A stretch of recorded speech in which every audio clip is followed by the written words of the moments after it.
Come to the stage right now. Put your hands together for Kevin. Welcome to the Unfunny Kevin Show. I am your host, Kevin Melody. It's Friday, February 21st. I have missed you motherfuckers so much. Thank you for supporting the show, even in my absence. The show, you know, I was getting the plays, getting the streams. Shout out to everyone I work with, sponsor wise. It's been a nice tiny like break into the new year, and I wanted to start the show earlier, but a lot of shit got in the way, and I'm happy we're back. There's changes. There's gonna be some changes. Number one, I'm gonna be here every Friday, not Monday, so we're switching it up. So every Friday, same time, 5 a.m. Eastern, 8 a.m. PST, and it's going to be the same insane, just me rambling format. No worries about that. You can check that box, and we have exciting new shit to share. It's not like I disappeared and you're getting nothing. First of all, you have a new president and a new regime, and Kanye West is still doing weird things, and you haven't even heard me talk about these things, but you know what I probably already think. So it's like, if you listen to the show enough, you know, when current events happen, you can just kind of hear me in your head at that point, right? I mean,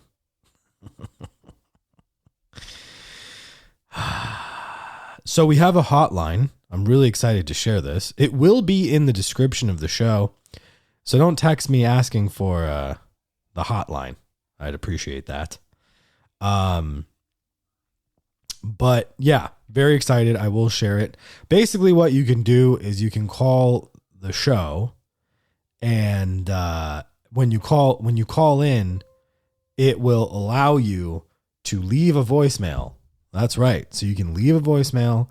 I'll come up with something. Maybe we'll do like fucking tell me your worst, blah, blah, blah. And then you call, you leave the voicemail, and if I'll pick it and I'll play it on the fucking show. But the hotline is easy. It's 424-244-9599. So you can call that number and leave a voicemail, and we will play it. We will play it, folks. And I'll think of a topic. I'll tie it into the show. I'll come up with something.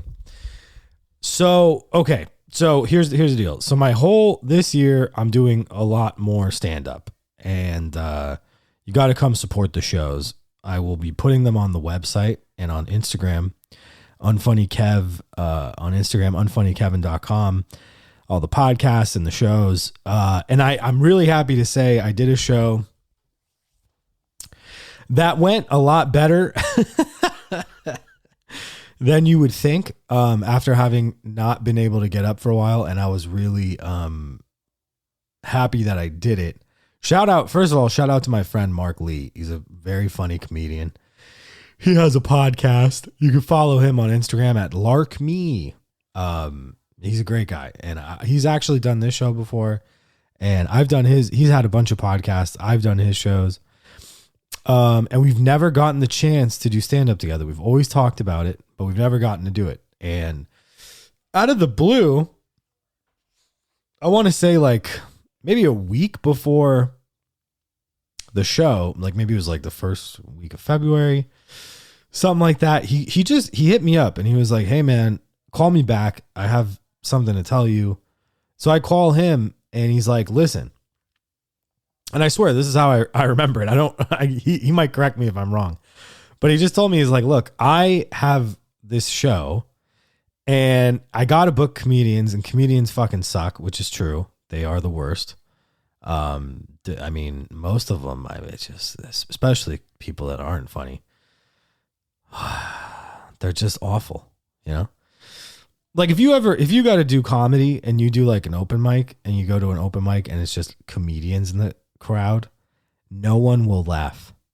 Like 90% of them are so self-involved and angry and vicious and jealous that if you say one thing funny for like your 5 minutes, they will fight it, you know, because they blow. and that's just how it is. And like, Mark calls me good comedian, great funny motherfucker, actually does shows weekly at the Ice House and all these other things. He's getting up a lot. So I'm happy, he calls me and is like, hey, I have this weird opportunity. I don't really know a lot of comedians that I'd want to book for this thing. And it's like not far from your house, because I live in fucking Long Beach, but I live really close to Orange County. So he's like, look, it's in Orange County and it's in a week, but if you can do it, let me know, because I want to like get it together, And I was like, I thought about it, and I think I immediately said yes, because I thought it would be funny. And I was like, so where's the show? And I'm thinking, oh, this is at a club. And he goes, no, it's at an apartment building. And then I started laughing, and I was like, that's even better. And he goes, yeah, it's like tenants. And there's like, it's going to be there. Now, I didn't ask like, oh, is there a stage? I didn't think any of that shit. I just thought it'd be fun to go up. And then he told me he booked like a couple other comics. But he prefaced, like, one comic said he's been doing it for 30 years. And I was like, okay, well, I don't know why he would want to do this show. That's kind of weird. If you do the math, it's because he's not good. But and then he said the other guy, he said he's bad, but I met him in improv, and I think it'd be funny to bring him in. And I was like, okay, I'm really down, because this sounds like it's no matter what, even if I bomb, it's going to be really funny. So I agree to it. And a couple of days before, I'm sitting here realizing, like, Mark didn't give me the info on like how long the set would be. So I'm like, hey, it's 10, right? 10, 15, what do you need? And he's like, yeah, he's like, 10's good. So then I'm sitting here and I go, I haven't done this material in a while. I should start writing. So I work a fucking job. I had no time to get up before this show and test out shit. So I was like, all right, I'm just going to write shit for the next few days, and then I'll practice it like in my garage. Like that day, it was pouring rain. I thought it was going to get canceled. Like this was like February 13th. It was just pouring rain. And so I fucking, I start driving over there, and I call him, and I'm like, hey bro, is this getting canceled? And he's like, nope, still on. And so I'm like, all right, I get there.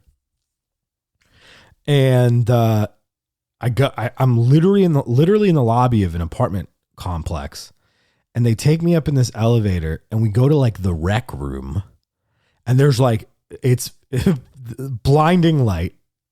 There's a DJ, like a bar, like a makeshift bar. And then like maybe 20 to 30 people just scatter. Like they're in a U shape. There's like really no seating anywhere. And it's hilarious. It's chaos. There's no stage. So you got to do shit like on the fly. And I fucking hate crowd work. But because I knew this was like a fucking, I don't know, you got to test the crowd. I was like, let me come up with something really fucked up and crazy so I can just kind of like set the tone. I also didn't know if I was going first, so I wrote a bunch of shit in thinking, who knows when I go. And so Mark's like, bro, could you close? I was like, yeah, fuck it, whatever. And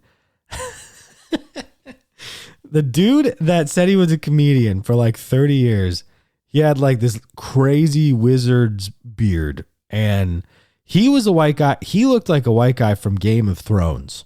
There's nothing to say, which is, by the way, it's the funniest thing about this guy is like his visual. He could have made fun of himself, but no, he had to be a jokey joke guy. So he went up there, and I swear to God, I don't remember a single joke he said. He got laughs. He for sure got laughs. I don't remember a joke he said, but the one joke I remember was, do you think the guy who invented the phrase nickname was named Nicholas? And like the DJ was this black dude. And I turned to him and I go, dude, great joke, has no fat on it. And me and the DJ start laughing. And he's like, thank you for getting that one. It was hilarious. I just couldn't contain myself. It was so fucking funny and insane. But then the improv guy goes up. Shout out to him. I will not name him on the show. But this guy goes up, and I swear to God, Mark he hooked him. He took him off the stage. Like, this guy went up there for 10 minutes, and before the show, he was one of those guys, he's like, listen, man, comedy's about taking risks. And I was like, oh, fuck. This guy's like, he's just going to go up there and like say the N-word. Like, I don't, you know what I mean? Like, he's just going to be like, people that say that suck 99% of the time.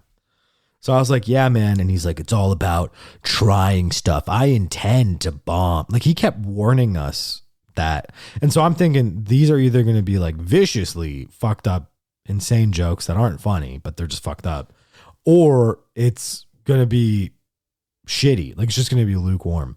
And it was somehow a hybrid of those two things. I mean, it was so bad, bro. I was sitting there just giggling. Like, me and Mark, like, we just like looked at each other, and I was just like, bro, is this... Mark texted me and went, that's 10, right? Like, that's how fucking... The room was slaughtered. People were silent. Like, I've never seen people not laugh that hard. Like they were looking at him confused. And there's this old lady, sweet lady, like in the front row. And he's like, I'm going to talk about this time I tried to fuck an old lady. And I was like, maybe there's a premise here. I don't know. Like, nobody was laughing. It was so bad. So me and Mark watch him eat it. And then poor Mark's got to follow that guy. And the crowd is petrified. And then he gets up there. He does his stuff. And he does some good shit. He does new shit, some old shit. He gets He's like, Mark's like the first guy to get laughs. And I'm sitting there like, I'm fucked. But sure enough, I went up there and I tore the shit down, and we just had some fun, man. And it was great. Like, it felt really good. So my goal is to try to get out, 4 times a week now, which is going to be rough. But yeah, I'm going to keep you guys posted on where you can see that shit, and we'll have fun. But yeah, I hate crowd work, and I just decided, I was like, I'm just going to do something funny and stupid. So I went up there and I was like, all right, give me your name. And this guy's like, Walter. And I was like, Coke or Pepsi? And he's like, Pepsi. I was like, ooh, controversial. People boo him, get the crowd involved. Thought it was really stupid. And I walk over to this old lady and I go, all right, we're going to turn it up. Chinese or Japanese? And she was like, Chinese. And I was like, a little racist. That's a little racist, isn't it? Like, it's just goofy, dumb shit. And we start laughing. And there's this little girl. She's like, just a little, she's adult, but she's small. And I was like, MLB or BLM? 5 seconds, folks. And I just let her sit in it. And she just like turned blood red. And like, the booker is black. The DJ is black. The woman who runs the building is black. And everybody like fucked with me. It was fine. Like, we had a fucking good laugh about it. And then I go up to this girl in the back and I'm like, all right, we're turning it from a 9 to an 11, Israel or Palestine. And she was just like petrified. Fucking people like don't answer. So fucking insane. And then I tried a bunch of new shit that, worked. Like, it was cool. It was cool to see it work. And I'd written a lot of it, in the day leading up to the fucking show. So, but yeah, I'm excited. I'm excited to keep working on that shit. And, if you get a chance and you're in LA, come giggle with me. But yeah, that shit was fun. And I think that ultimately it's, seeing that one guy was very embarrassing. Like, that was just fucking, like, seeing people eat shit can be really funny sometimes. And then sometimes it's just cringe. It's just so cringe, Call in. That might be the thing. Maybe for next week or the week after. Just call in 424-244-9599 and tell us, what is the most embarrassing moment where you ate shit? I have a ton. That guy is not alone. I have a ton. When I was in elementary school, bro, I had no eyebrows. I had completely fucked up. My teeth looked like SpongeBob's.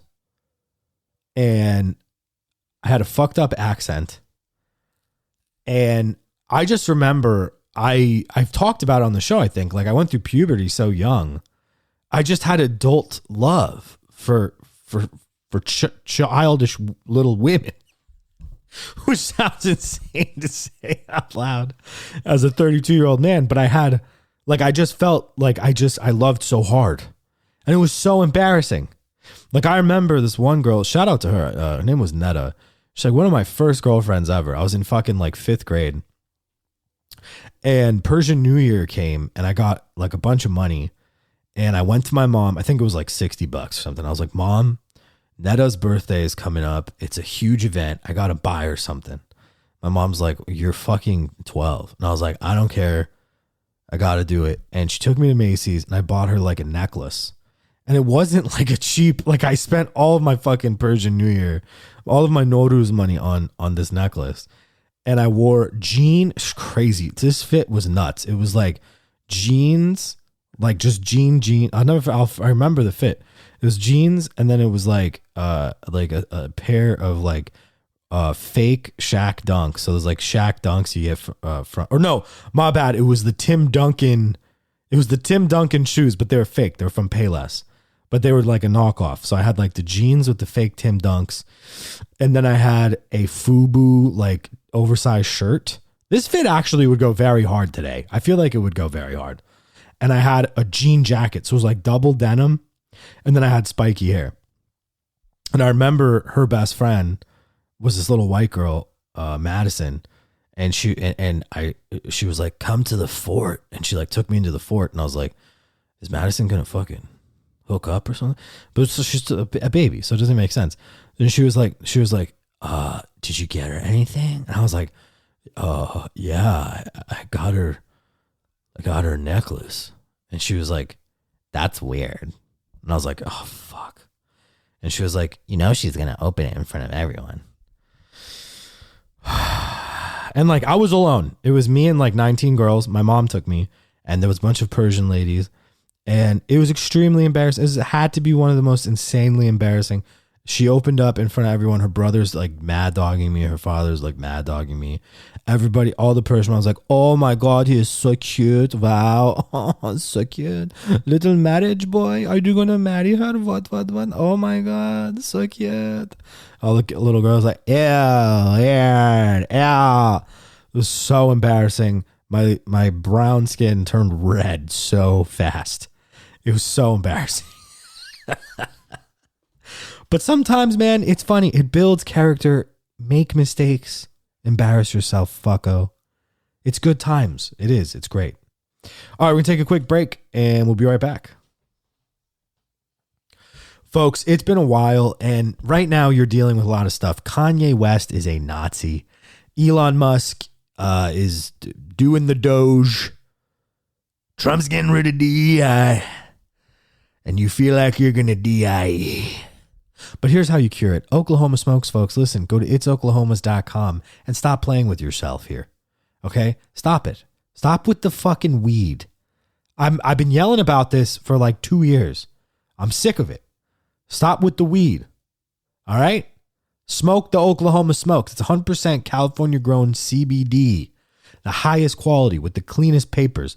They even, for fuck's sake, they sell them in cigarette format and pre-roll. So if you can't, you got like, nah, bro, I can't put down the raw. I need the papers, bro. Papers. All right, little Wiz Khalifa. Smoke the It's Oklahoma smokes. And use the code UNFUNNY KEVIN Unfunny Kevin for fucking 15% off your order. Your first order, 21 and over. You must be, I've been joking about it, about lying. Don't lie about your age. 21 and over.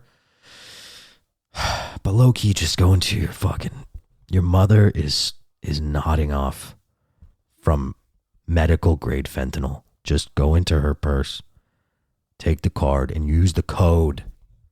Please, it's oklahomas.com. The link's in the bio. Hop on it. Folks, you have waited so long that the light phone is now $5.99 for the pre-order.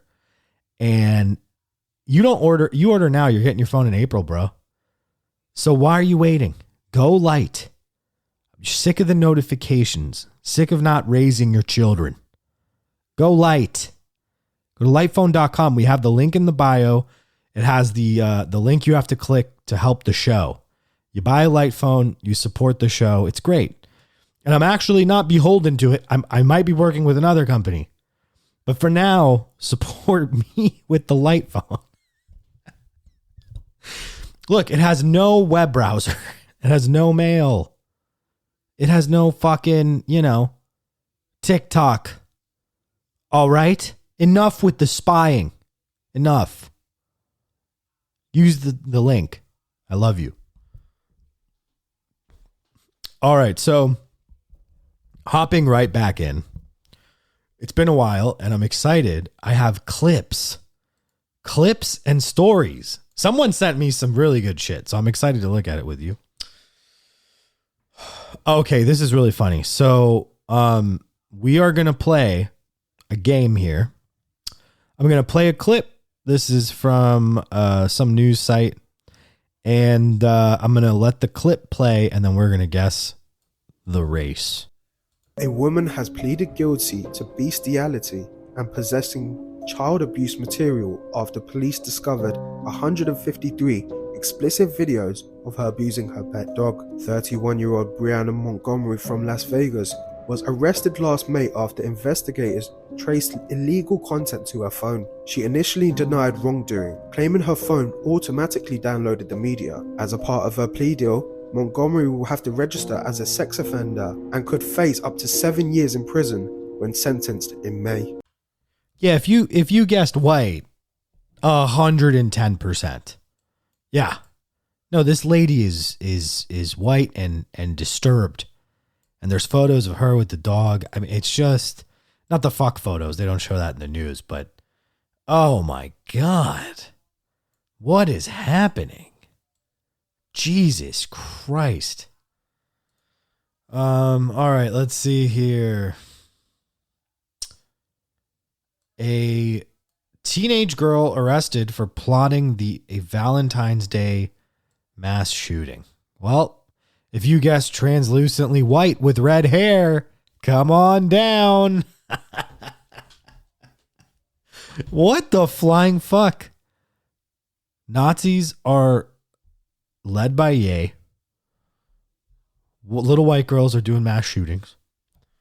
Dare I say, we are healing. The earth is healing. It's all gonna be good again.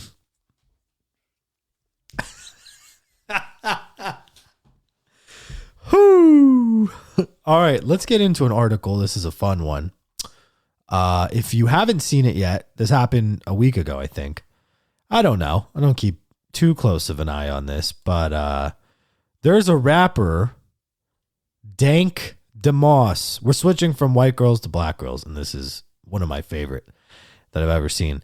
Dank DeMoss believes plus-size people need advocacy similar to LGBTQ communities. Quote, bigger people should be accommodated. Huh. Okay, well, let's listen to this. You good? Good morning. What's going on? Nice to meet you. Hi, How are you? Oh, shit. All right, so this girl, Dank DeMoss, is like 500 pounds, I guess. And it says she's on the Breakfast Club. So this is her on the Breakfast Club. How you, brother? You good? By the way, shout out Charlemagne. I think he's one of the funniest people. Nice to meet you, Keys. Got it. Yep. This the only seat y'all got? So she sits down and she's like she's wearing like these weird it looks like leggings, but they're only covering like her pussy and the fupa and the handle. The fucking they're going really hard. They're really holding her up here. But she's also got this bralette and this like little jacket. What you want? What you need? And she just keeps playing with the bralette. And she's like sitting in the chair and she's kind of looking around all angry and There's one more. A bigger chair or something? she said, I need a bigger chair. We had That's what I'm talking about. Oh my God, they moved a couch for her. Good. This is accommodation. There you go. She kind of, hold on, let me hear her voice again. What I'm talking about. Good. This is accommodation. There you go. Good, this is accommodation. Why does she sound? You know, Hold on. you walked in and you said the chair was too small, so we had to bring the part of the sectional for you to sit in. And you said something. You said, "Now this is what I'm talking about: accommodations." Right? Yes. But we live in a world that's not always going to be able to accommodate people that But are we plus should, size. though. We should, because we not all the same, you know? Mhm. I feel like we should. Like, why not? I feel like I feel like a lot of times people think that bigger people, obese, the F word people should just be in a house. When it's like, The we F not. word? What? Yeah, the F word. I'm not You about heard to- that you can't say in your house. Yeah. Fat. You don't like it. Oh. I'm not saying that word. Yeah, we Oh, I don't, didn't know we don't use that word in my house okay. either. I thought you were talking about the gay slur. I'm like, wait, I'm confused. No. No.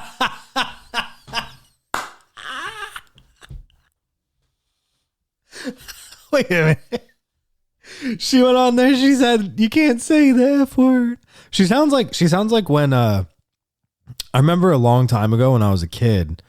I love Michael Jackson. I mean, I don't care about the HBO documentaries. I don't care about anything that comes out. They could bring Michael back, like with AI, and reconstruct him, and he'd come out and be like, "Yeah, I fucked those kids." I would be like, "Yeah, good job. You made Thriller. I don't care. You made Dirty Diana." Have you ever, I mean, like, anyway, I can't start with this. He's a fucking icon, okay? But I remember when I was a kid, South Park did an episode with Michael Jackson, and it was fucking hilarious. And she sounds like when South Park does Michael Jackson. It's so weird. Like, that's the first thing I thought about. Her voice is very faint and That word. Yeah, we don't use that blankie. Do you guys remember in that? my house Okay. either. I thought you were talking about the gay slur. I'm like, wait, Also, what is this? Fat is a slur now? She's saying, No. Charlamagne said, No. In my house okay. either. I thought you were talking about the gay slur. I'm like, wait, I'm confused. No. No. But I just feel like it should be accommodated. Bigger people should be accommodated, just like we accommodate the LGBT community. "Oh my God." Listen, all of my cousins are gay.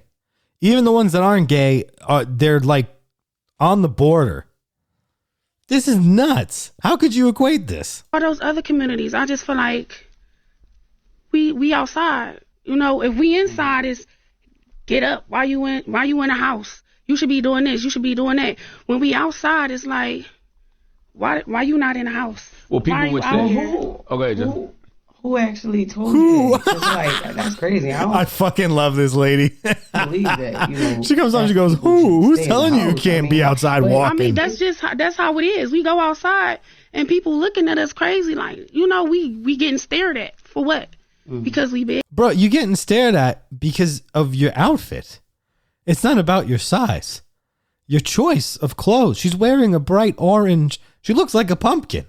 This shit's off the chain. Like, Also, maybe getting stared at because of you sound like Trey Parker doing Michael Jackson. And you're a rapper. You're supposed to want to be stared at, bro. I interviewed rappers for like fucking 3 years. They love attention. Okay, so she tried to get into a lift. The lift said no, which, I mean, yeah, I get it, Saying the F word is when someone says fat and going, "I don't use the F word." That is fucking insane. That's why, bro. This is why Elon Musk is wearing T-shirts in the White House. People going, "Yeah, I'm not gonna say fat." Well, yeah, please don't say the F word, please. Charlamagne the God brought up her sentiment, noting that accommodations won't always be catered to. Yeah, Charlamagne pushed back. It says, to which DeMoss responded, "But we should.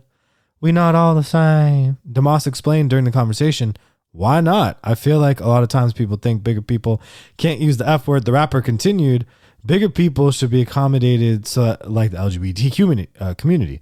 She spoke on criticism that large people face, whether they inside or outside. Yep. One woman tweeted, "Accommodations are for the elderly and disabled. Conditions that are irreversible. being overweight should not fall into that category.